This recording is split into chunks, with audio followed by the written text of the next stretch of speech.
सुनिए, देखिए, समझिए सनातन सत्य। जैसी दृष्टि वैसी सृष्टि, दृष्टि विज्ञान। कुदरत, कुदरती रचना एवं कुदरत के कानून से शाश्वत सुख की प्राप्ति। जोधपुर के परम पूज्य महात्मा उपासक प्रोफेसर डॉक्टर सोहन राज तातेड़ के निर्देशन में सनातन सत्य। जैसी दृष्टि वैसी सृष्टि, दृष्टि विज्ञान।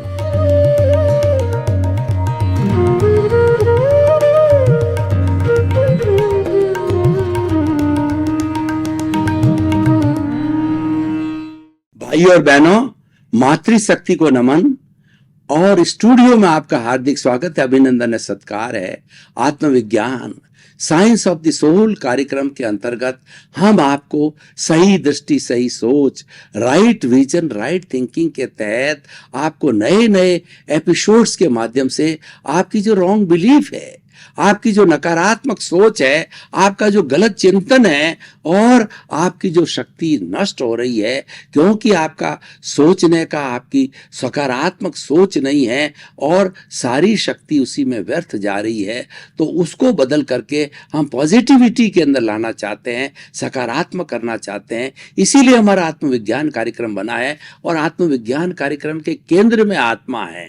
जहाँ केंद्र में आत्मा होती है वहां पर सब कार्य प्रामाणिक होते हैं और वह मानव निर्माण के कार्य होते हैं। तो इसीलिए हमने ये कार्यक्रम जो है रखा है ताकि अच्छा इंसान बने। जब एक अच्छा इंसान बनता है तो इंसान समाज का घटक होता है, एक अच्छा समाज बनता है। ये सारा कार्य जो है हम नए नए एपिसोड्स के माध्यम से करते हैं। तो आज का हमारा विषय है व्यथा नहीं व्यवस्था करो। बहुत ही सुंदर विषय है। जो व्यथा नहीं व्यवस्था करो, व्यथा का मतलब होता है चिंता। हम जो है वो बहुत ज्यादा चिंता करते हैं हर एक कार्यक्रम के लिए। जो कार्यक्रम हमारे साथ में आता है उसकी हम चिंता करने लग जाते हैं, ये कार्यक्रम कैसे होगा, इसको कैसे पूरा किया जाए। मनुष्य जीवन को भी देखिए, मनुष्य जब बच्चा बड़ा होता है तब जो है वह सोचने लग जाता है और सोचने के साथ साथ वह अपने कैरियर की चिंता के अंदर लग जाता है। और उसी तरह से कोई भी उसके पेरेंट्स है, जब बच्चा बड़ा हो जाता है, लड़की बड़ी हो जाती है तो उसकी शादी के बारे में सोचने लग जाते हैं, बच्चे को जो प्लेसमेंट करने के लिए लग जाते हैं, तो सारा जो है चिंतन उसी में चला जाता है। लेकिन वह उससे क्या होता है कि चिंता करने से हमारी जो विटालिटी है, हमारी प्राण ऊर्जा है, वह खर्च होती है। उसको हमें खर्च नहीं करना है। तो दूसरा जो शब्द है व्यवस्था करो, यानी केवल व्यथा चिंता करने से कुछ नहीं होगा।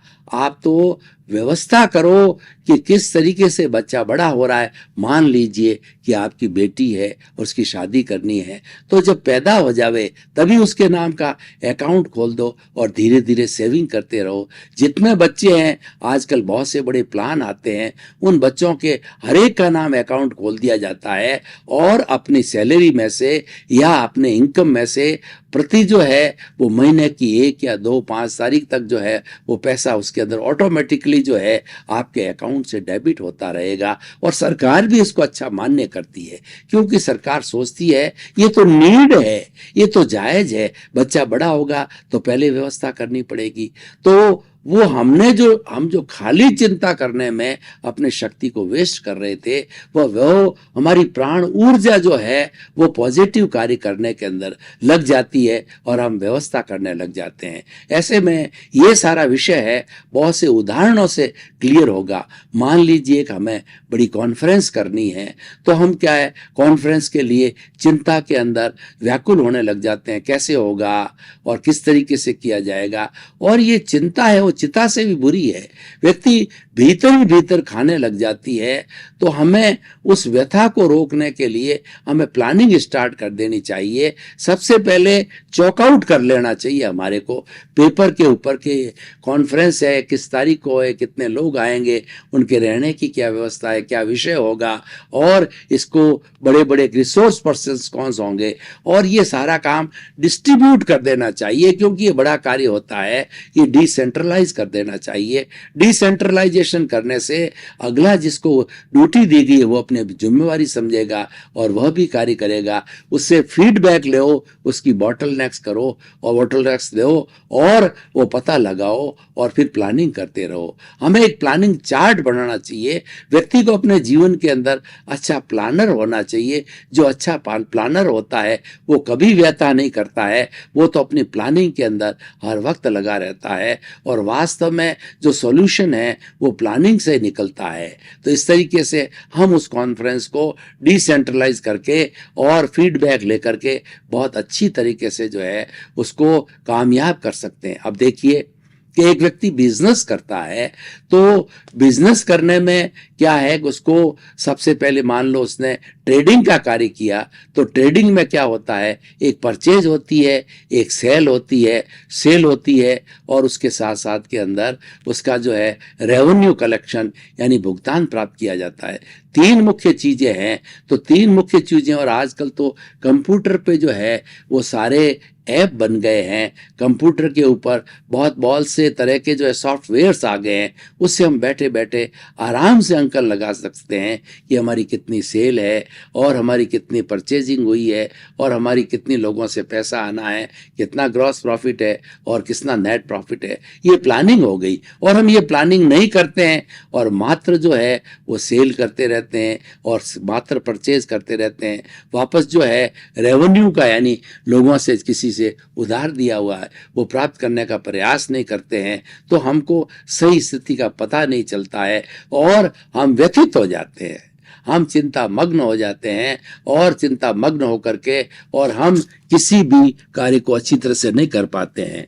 तो इसीलिए हमें जो है व्यथा नहीं, व्यवस्था करो। एक ऐसा सूत्र दिया गया है कि खाली चिंता मत करो, आप तो जो है कुछ ना कुछ मैनेजमेंट करो। जो मैनेजमेंट है वो पुरुषार्थ कहलाता है और उसके अंदर व्यक्ति लग जाता है तो उसको फालतू का चिंतन इधर उधर नहीं आता है, क्योंकि empty mind is a house of the devil.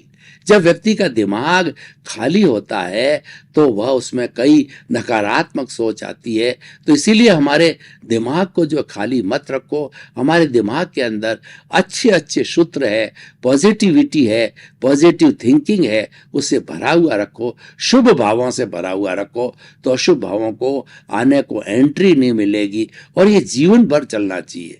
जीवन भर हमें अच्छी प्लानिंग करनी चाहिए और हमें व्यतीत नहीं होना चाहिए। मैं एक आपको उदाहरण देना चाहता हूं कि हम एक दिन के अंदर 24 घंटे होते हैं और ईश्वर ने 24 घंटे सबको दिया है। उसमें से मान लीजिए कि व्यक्ति 8 घंटे सोता है और 4 घंटे उसके शरीर के रख रखाव के लिए, 12 घंटे जाने के बाद में पीछे 12 घंटे बचते हैं। तो उस 12 घंटे के अंदर क्या उपयोग करना और आज मुझे किस तरीके से कार्य करना है, वो सारा assignment of the properties, assignment of the priorities. आप डायरी रखिए, उस डायरी के अंदर आप प्रायोरिटी वाइज लिख दीजिए, ये मोस्ट इंपॉर्टेंट काम है, दूसरा मोस्ट ये, तीसरा मोस्ट ये। इस तरीके से प्रतिदिन जो मोस्ट इंपॉर्टेंट कार्य किए जाने वाले होते हैं उसको आप लिखेंगे तो लिखने से जो है उसके अनुरूप जो है आपको टाइम मैनेजमेंट करना है। व्यथा नहीं, व्यवस्था करो। ये टाइम मैनेजमेंट से जुड़ा हुआ है, क्योंकि ईश्वर ने 24 में से 25 घंटे किसी को नहीं दिए और वर्किंग जो है आदमी 12 घंटे से थकान भी आ जाती है, 12 घंटे से ज्यादा कर भी नहीं सकता है। इसीलिए अपनी प्रायोरिटी को असाइन करो और व्यक्ति को अपनी क्षमता से अधिक जो है कार्य भी नहीं करना चाहिए, उसमें वो फेल हो जाता है। और वर्क को डिस्ट्रीब्यूट करके रखो, डिसेंट्रलाइज करके रखो और उसका फीडबैक लेते रहो, उसकी प्रोग्रेस लेते रहो, उसका ब्लूप्रिंट निकालते रहो, उसका रोड मैप निकालते रहो, तो लोग आपको टाइम टू टाइम जो है ऑटोमेटिकली बताते रहेंगे। और आजकल तो सब कंप्यूटर का जमाना है, अगर हम एक सॉफ्टवेयर बना देते हैं अपने काम का तो कोई चिंता हमारे को नहीं रहती है, हमें मात्र उसको देखना है, विजुअलाइज करना है, और वही पुरुषार्थ है कि हमारा ये संस्थान किधर जा रहा है। तो ये व्यथा नहीं व्यवस्था करो, मनुष्य पे लागू होता है, संस्था पे लागू होता है, देश पे लागू होता है और विश्व पे भी लागू होता है। विश्व की आप देखिए कि यूनाइटेड जो है नेशन ऑर्गेनाइजेशन में जो विश्व के 210 कंट्री है, उसमें से प्राय सभी सदस्य है, वो भी अपनी प्लानिंग करे कि विश्व में शांति रहे, अमन रहे। आज देखिए कि पूरे विश्व के सभी देश अपना जो बजट होता है उसका अधिकतम 75-80% तक जो है वो सुरक्षा पर लगाते हैं। इंटरनल सुरक्षा जिसमें पुलिस है और पुलिस है, आर्मी है, और आपका जो है वो BSF बॉर्डर सिक्योरिटी फोर्स है, वो लगाते हैं। और एक्सटर्नल के ऊपर बड़ा बड़ा वायुसेना, जल सेना और थल सेना उनके अध्यक्ष बनाए जाते हैं। और उसके साथ साथ परमाणु बम बनाने के अंदर, मिसाइल्स खरीदने के अंदर पैसा खर्च करते हैं। ये क्यों करते हैं? क्योंकि हर देश को जो है ये भय बना रहता है कि ना मालूम दूसरा देश जो है मेरे पर हमला बोल दे और मैं उसका जवाब नहीं दे पाऊं, तो ऐसी उसकी अशांति बनी रहती है। और हर देश जब इतना बड़ा अमाउंट उसमें खर्च करता है तो यूएनओ का इतना पावरफुल होना चाहिए। यूएनओ के अंदर जो भी अध्यक्ष जो है, मंत्री या जो कोई भी होते हैं, वो इतने पावरफुल होने चाहिए कि उनको निःशस्त्रीकरण लागू करना चाहिए और उन्हें ये घोषणा करनी चाहिए कि जो जखीरा आप लोगों ने इकट्ठा किया है वो निःशस्त्रीकरण के माध्यम से उस जखीरे को आगे इकट्ठा मत करो। क्यों? ये जखीरा कभी फूट गया तो 7 अरब की जनसंख्या को 7 मिनट के अंदर लील जाएगा। तो क्या उपयोग उस जखीरे को करने का? खाली ये मन का वहम है। क्योंकि आज के इस युग के अंदर हम देखें तो हमारा जो है इस विज्ञान ने जो ग्लोबलाइजेशन, प्राइवेटाइजेशन, लिबरलाइजेशन के तहत जो है जो ग्लोबलाइजेशन किया है उसको वसुधैव कुटुंबकम बना दिया है। यानी मनुष्य को, देश को, लोगों को इतना करीब ले आए हैं जैसे हम घर में फैमिली मेंबर होते हैं, गांव के अंदर हम अलग अलग तरह के लोग होते हैं, उसी तरह से पूरा विश्व जो है एक गांव बन गया है। तो हर एक व्यक्ति सम्मान चाहता है, हर एक व्यक्ति जीना चाहता है, हर एक व्यक्ति, कोई भी व्यक्ति दुख नहीं चाहता है। जिस भी प्राणी ने, छोटे से छोटे एकेंद्रिय के प्राणी ने, वायरस ने भी जन्म लिया है तो वो मरना नहीं चाहता है और दुख भी नहीं चाहता है, वो सुख चाहता है। तो हम किसी को दुख क्यों दें? इसीलिए हमारी ये सब धार्मिक परंपराएं बनी हैं कि प्राणी मात्र को अपने अपने अपने समान समझो, अपने आत्म तुलावत समझो। जैसा मैं हूं अगला प्राणी है, तो इसीलिए मैं वह व्यवहार न करूं जो कि मुझे बुरा लगता हो, तो दूसरे के साथ में व्यवहार न करूं। वो मानव धर्म है। मानव धर्म क्या कहता है? 1 world, 1 sky, 1 sun, 1 moon and 1 earth, 1 god and 1 religion. What is that religion? मानव धर्म, ह्यूमैनिटी। जहां पर ह्यूमैनिटी होगी, सभी एक दूसरे का जो है हम सम्मान करेंगे और हर एग्जिस्टेंस को स्वीकार करेंगे। जो व्यक्ति दूसरे के एग्जिस्टेंस को स्वीकार नहीं करता है, चाहे पेड़ हो, पौधे हो, वनस्पति हो, पशु हो, पक्षी हो, अगर उसके एग्जिस्टेंस को, उसके अस्तित्व को स्वीकार नहीं कर रहा है, इसका मतलब क्या है? भगवान महावीर ने कहा है कि वह व्यक्ति अपने अस्तित्व को स्वीकार नहीं करता है। क्योंकि जो दूसरे के अस्तित्व को स्वीकार नहीं करता है तो वह भी खतरे में पड़ जाता है। तो हम हर एक के अस्तित्व को स्वीकार करें, यानी हम शांतिपूर्ण से अस्तित्व के साथ में अपना जीवन यापन करें और हम अपने लेवल से, अपने तरीके से अपनी प्रगति करते रहें। लेकिन प्रगति किसी व्यक्ति को खराब करके नहीं, किसी समाज को खराब करके नहीं, गिरा कर नहीं, किसी देश पर हमला करके उसको गिरा के नहीं, अपनी योग्यता के माध्यम से हम आगे बढ़ते रहें। हम अपना जो है मार्केट बनावें और अपनी संस्कृति को डेवलप करें ताकि कि लोग आपकी तरह आकर्षित हो। और हमें सबसे इन सब बातों व्यथा नहीं व्यवस्था करो। इसको करने के लिए एक सबसे बड़ा सूत्र जो है हमें व्यक्ति स्तर के ऊपर भी लाना पड़ेगा कि ईगो है, ये व्यक्ति को खराब करता है, परिवार को खराब करता है, समाज को खराब करता है, देश को खराब करता है और विश्व को खराब करता है। आप प्रथम और दूसरे विश्व युद्ध को देखिए कि युद्ध ये कहाँ होता है। जो पावरफुल व्यक्ति होता है, जिसके पास पावर होती है, उसके दिमाग के अंदर सबसे पहला युद्ध खड़ा होता है, हिंसा खड़ी होती है और वो एग्जीक्यूट हो जाती है, क्योंकि वो पावरफुल व्यक्ति है।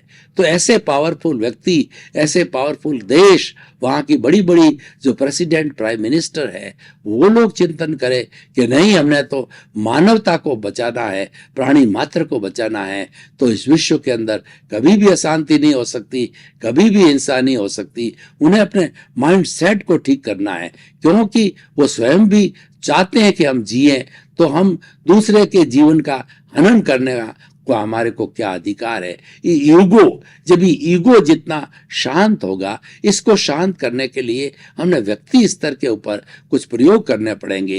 ईगो शांत कब होता है? जब व्यक्ति जो है वो कुछ प्रयोग हम आपको बताते हैं, उसके अनुसार जो है ये शांत किया जा सकता है। तो ईगो को शांत करने के लिए जो हमें समभाव की स्थिति में आना चाहिए कि हमारा जो है भीतर जो है हिंसा के भाव अंकुरित न हो। और इसको शांत करने के लिए व्यक्ति स्तर पर जो हमारा श्वास है वो बहुत बड़ा हेल्पफुल हो सकता है। बहुत बड़ा सूत्र जो है श्वास के नियंत्रण से मिल सकता है। सामान्य व्यक्ति, आप घड़ी लेकर के बैठ जाइए कि सामान्य व्यक्ति होता है वह 1 मिनट के अंदर 16 सांस लेता है। एक सांस क्या कहलाता है कि जब हम इनहेल करते हैं और जब हम एक्सहेल करते हैं, यानी पूरा ये स्ट्रोक बनता है, श्वास का लेना और श्वास का छोड़ना। इस स्ट्रोक के अंदर ऐसे जो है 16 स्ट्रोक, 16 सांस जो है नॉर्मल व्यक्ति, जो कि सामान्य जो है वो अपनी मस्ती में बैठा है, अपने आनंद में बैठा है, उसको कोई टेंशन नहीं है, वो 16 सांस लेता है। 16 से घटा करके हम प्रति मिनट इस श्वास को जो है 14 करें, 12 करें और 10 तक ले आवे, तो हमारा ईगो कभी आ ही नहीं सकता।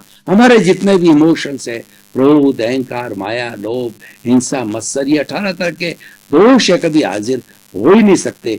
बड़े बड़े ज्ञानी पुरुष है, साधक लोग होते हैं, वो अपने इस श्वास की संख्या को घटा देते हैं और वो घटा करके और अपने आप में नियंत्रण कर देते हैं, समता की अवस्था ले आते हैं। वो मौन होते हैं, वो बहुत सी चीजों के ऊपर जो है प्रतिक्रिया करना छोड़ देते हैं। सामान्य व्यक्ति है, अपना समय है ज्यादा प्रतिक्रिया के अंदर लगाता है, नेगेटिव थिंकिंग में लगाता है। कोई व्यक्ति उसको एक बात कह देता है, वो 4 बात सुनाए बिना नहीं रहता है। वो देखता है कि इसमें मेरी पराजय है, वो नेले पर दैला मारता है, वो टिट फॉर टैट करता है, वो टकराव करता है। लेकिन हमें टकराव को टालना है। अगर वास्तव के अंदर हमें चिंता मुक्त होना है, व्यवस्था करनी है, तो टकराव को टालिए, क्योंकि हर कार्य के अंदर एनर्जी वेस्ट होती है। हमारी विटालिटी, प्राण ऊर्जा हर कार्य में होती है, चाहे आप पॉजिटिव सोचो, चाहे आप नेगेटिव सोचो। नेगेटिव के अंदर हमारी विटालिटी जल्दी, फास्ट, स्पीड से खर्च होती है, क्योंकि नेगेटिविटी ज़्यादा विटालिटी को कंज्यूम करती है और हमारी पॉजिटिविटी जो है वो धीरे धीरे विटालिटी को खींचती है। तो हम गलत रास्ते पे क्यों जाएं? क्योंकि 2 रास्ते बने हुए हैं, एक रास्ता अच्छाई की ओर जाता है, एक रास्ता बुराई की ओर जाता है। निर्णय आपका है। आप अगर नेगेटिव थॉट वाले हैं, नकारात्मक सोच वाले हैं, तो आप अपराधी बन जाएंगे, आप जो है तस्करी बन जाएंगे और आप आतंकवादी बन जाएंगे। और आपकी सोच सही है, आप संत पुरुष बन जाएंगे, अच्छे इंसान बन जाएंगे, परोपकारी बन जाएंगे, समाज सेवक बन जाएंगे। तो भाई और बहनों, ये निर्णय हमें करना है। ये निर्णय करने के लिए हमें कुछ अपनी लाइफ स्टाइल को बदलना होगा, अपनी सोच को बदलना होगा। हमारी लाइफ स्टाइल भी सही तरीके से होनी चाहिए, हमारा जीवन प्राकृतिक होना चाहिए।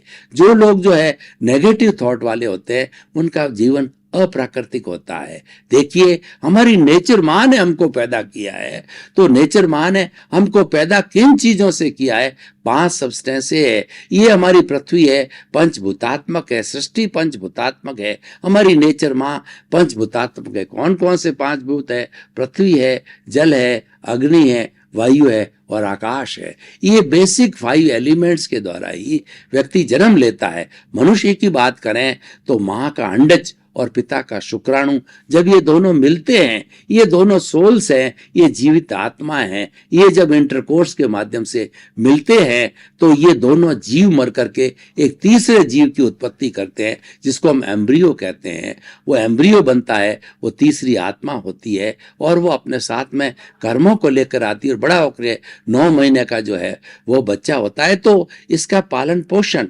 एम्ब्रियो के समय से ही पृथ्वी जल अग्नि वायु आकाश से होता है। बड़ा होता है तो भी 5 भूतों से पोषित होता है, जीवन भर 5 भूतों से पोषित होता है। जो भी खाता है उसमें ये 5 भूत कहीं न कहीं किसी न किसी रूप में उसके पास शरीर में आ ही जाते हैं। शरीर ये पंचभूतात्मक है और उस तरीके जब व्यक्ति चला जाता है, जब उसका राम नाम सत्य होता है, आयुष्य कर्म के अनुरूप जब ये शरीर नष्ट हो जाता है तो 5 भूत है वापस इस पृथ्वी में समा जाते हैं।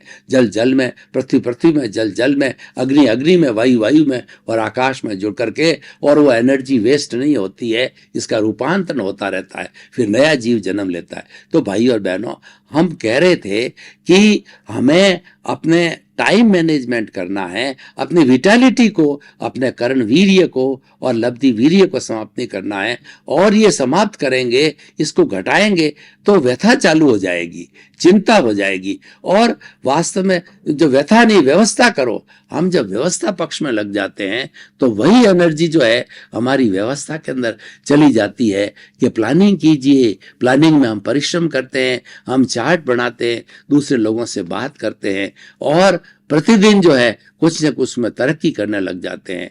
हम अपने मानव जीवन को देखें तो हमारे मानव जीवन के 2 भाग है, एक तो बाहर का जगत है और एक भीतर का जगत है। हमें उसमें संतुलन करना चाहिए, ये व्यवस्था पक्ष है। हम संतुलित कर देते हैं तो हमारा जीवन बहुत ही सुंदर और आनंदमय होता है। बाहर का जो जीवन होता है वो हमारा कर्ण वीर्य से चलता है, हमारा विटालिटी से बनता है। तो हमने ऑलरेडी बात कर ली कि हमें उसको खर्च नहीं करना चाहिए। और भीतर का जो हमारा जीवन चलता है वह लब्धि वीर्य से चलता है, वह अपने आप की पहचान करने के लिए चलता है कि हमारे भीतर जो प्रभु विराजमान है उसको जानो, उसको देखो, उससे बात करो, उसको रिझाओ, उसका आशीर्वाद लो, क्योंकि वही सब कुछ है। वो है तो हम हैं, वो नहीं है तो हम नहीं हैं। और हमारे जीवन का लक्ष्य भी यही है, उसको इस कारावास से मुक्त करना। और ये कारावास जो मिली है, ये स्थूल शरीर के रूप में मिली है, वह स्थूल शरीर है, सूक्ष्म शरीर, कॉजल बॉडी, और हमारा जो है वो कॉजल बॉडी, कर्म शरीर और लिंग शरीर के माध्यम से मिली है।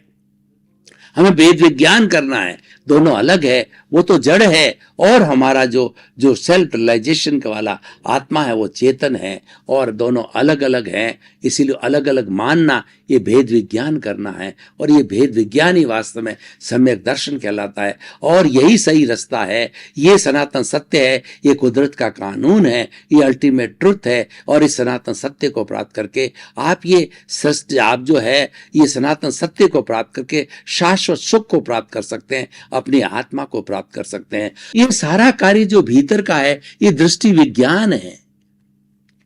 दृष्टि को बदलने से हमारी सृष्टि बदलती है। हमारा चिंतन जो है और जो अधोमुखी जा रहा है उसको ऊर्ध्वमुखी बना रहा है। हमारा जो चिंतन है नेगेटिव जा रहा है उसको पॉजिटिव बनाना है। पॉजिटिव बनाने हम व्यवस्था पक्ष में लग जाते हैं और नेगेटिव रहते हैं तो हम खाली व्यथा करते हैं, चिंता करते हैं, काम कुछ नहीं करते हैं, फालतू जो है निठल्ले बैठे रहते हैं और सोचते रहते हैं कैसे होगा कैसे होगा कैसे होगा।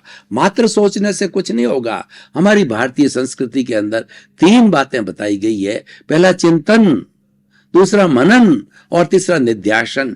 जो भी काम आपको करना है, मान लीजिए आपको अच्छा इंजीनियर बनना है, आपको अच्छा डॉक्टर बनना है, आपको अच्छा चार्टेड अकाउंटेंट बनना है, तो बनने के लिए पहले चिंतन कीजिए। आप देखिए कि आपकी रुचि किस तरफ है, आपका ज्ञान, आपका दिमाग किस तरफ से, आपको रस किस में आता है। आपको इंजीनियरिंग में रस आता है या आपको डॉक्टरी में रस आता है, आपको या सीए में रस आता है। क्योंकि हमारी स्कूलिंग एजुकेशन के ऊपर साइंस मैथमेटिक्स, साइंस बायोलॉजी और कॉमर्स और आर्ट्स विषय होते हैं। उसके अनुरूप ही हमारा ये शिक्षा के जगत के बाद ही हमारा जीवन प्रारंभ होता है। तो आप अपने जीवन के जो है धारा को पहले निश्चित करो और उसको निश्चित करके जीवन भर उसको बदलना नहीं है, उसकी आप व्यवस्था पक्ष में चले जाइए। आप जो है इंजीनियरिंग के लिए पढ़ाई कीजिए, कंपटीशन में आइए, नेट की पढ़ाई आप जो है वो JEE की तैयारी करिए, और करते करते और आप उस कोर्स को प्राप्त करके अच्छे इंजीनियरिंग कॉलेज में एडमिशन लेकर के 4-5 साल पढ़ करके आप अच्छे इंजीनियर बन सकते हैं। और माइंड को जो है फिर फर्टाइल हो जाता है, तो उसको इंजीनियरिंग में डेवलप करिए। आप कंस्ट्रक्शन वर्क है, या आपका जो है आर्किटेक्ट का वर्क है, या बड़े बड़े पुल बनाने का, सड़कें बनाने का है, उसके अंदर दिमाग को लगाइए और अपने दिमाग को विकसित कीजिए, तो आपका सारा वो मैनेजमेंट पक्ष हो गया। भाई और बहनों, आपका बहुत बहुत धन्यवाद। आप हमारा आत्मविज्ञान कार्यक्रम देखते हो। आत्मविज्ञान कार्यक्रम व्यवहार जगत की बात करता है, निश्चय जगत की बात करता है, क्योंकि व्यवहार शुद्धि बिना निश्चय शुद्धि नहीं है। हमारा लक्ष्य तो निश्चय शुद्धि का है, पर पहले व्यवहार शुद्धि करोगे जब निश्चय शुद्धि को प्राप्त होगी। और हम चाहते हैं कि सर्वे भवन्तु सुखिनः, सर्वे भवन्तु निरामया। इसी क्रम में आपका जीवन आनंदमय हो, मंगलमय हो। आपके प्रति बहुत बहुत शुभ।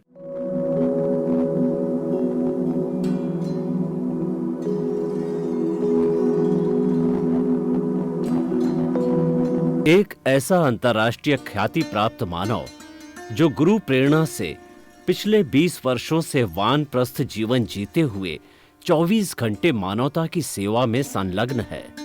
एक ऐसा मानव जो अभी राष्ट्रीय, अंतर्राष्ट्रीय टीवी चैनलों पर 7,500 एपिसोड के माध्यम से सनातन सत्य, आत्मविज्ञान एवं पुनरुत्थान, व्यवहार एवं निश्चय जगत के जीवनोपयोगी विषयों पर हृदय स्पर्शी प्रवचन कर चुका है। उस मानव का नाम है महात्मा उपासक प्रोफेसर डॉक्टर सोहन राज तातेड़। प्रोफेसर तातेड़ द्वारा योग, दर्शन, शिक्षा विषयों पर रचित PhD स्तर के 250 शोध ग्रंथ भारत के 100 प्रतिष्ठित विश्वविद्यालयों में शोधार्थी पढ़ रहे हैं, तथा वे सभी शोध ग्रंथ वहां की सेंट्रल लाइब्रेरियों में उपलब्ध हैं। महात्मा सोहन राज ने अभी तक हजारों स्कूलों, कॉलेजों, विश्वविद्यालयों एवं संस्थाओं में सेमिनार, वर्कशॉप, कैंप लगाकर लाखों विद्यार्थियों को योग, दर्शन, शिक्षा का प्रशिक्षण देकर उन्हें सुसंस्कारित किया। डॉक्टर तातेड़ ने भारतीय संस्कृति उत्थान के 4000 से अधिक समसामयिक विषयों पर आर्टिकल लिखकर ऑनलाइन जर्नल, पत्रिकाओं, वेबसाइट्स पर प्रकाशित किया, जिसका उपयोग लाखों पाठक कर रहे हैं। उपासक तातेड़ के 5000 से अधिक आज का सुविचार, आज का शुभ संदेश, आज का मंगल भावना योग आदि चिंतन websites, Twitter, blogger, Facebook, YouTube माध्यमों से लाखों लोग अपना जीवन निर्माण कर रहे हैं। मानवता के मसीहा ऐसे महामानव महात्मा सोहन राज तातेड़ के प्रोफाइल को अभी तक विश्व के 20 लाख दर्शक यूट्यूब पर, 12 लाख गूगल पर एवं लाखों दर्शक फेसबुक, ब्लॉगर, ट्विटर और इंस्टाग्राम पर देख चुके हैं।